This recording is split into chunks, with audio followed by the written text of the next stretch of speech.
Improving access to resources while preserving and replenishing those resources is what we do at Veolia. Each day at food and beverage processing plants, we treat and reuse industrial process water, recycle solid waste, and recover organic residues by converting them into green energy or compost. These sustainable solutions for a circular economy enable us to optimize the manufacturer's water and energy bills, operating costs, and environmental impacts. Here's how and why at a glance. The agricultural raw materials of animal and vegetable origin and the materials needed to transform them into consumer packaged goods arrive at the food processing plant. The raw materials are processed and packaged using industrial processes that consume a great deal of water and energy. These processes also generate wastewater, CO2, and residual waste.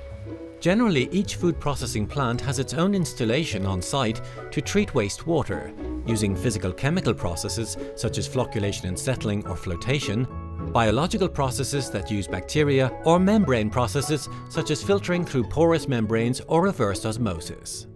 The treated water is then reused in the plant in the industrial process, or for use in utilities, boilers, cooling systems, or even for cleaning installations. It can also be released into the natural environment without risk. Liquid and solid organic waste, along with the sludge from wastewater treatment, can be recovered in two different ways through anaerobic digestion. The waste produces methane, a green energy source called biogas. The residue left over from the digestion process is known as digestate and can be used as a fertilizer on fields around the plant. Using cogeneration technology, the biogas is burned to produce electricity, which can be used to supply the plant or fed into the regional electricity grid. The residual heat is converted into steam that can be used in the food processing cycle. The food products made at the plant are transported to places where they will be bought or used, such as supermarkets, convenience stores, company canteens, central kitchens, and so on. Lastly, the packaging waste, plastic, steel, aluminum, glass, cardboard, etc., is sorted on site or at a nearby sorting centre. This waste is turned into new raw materials.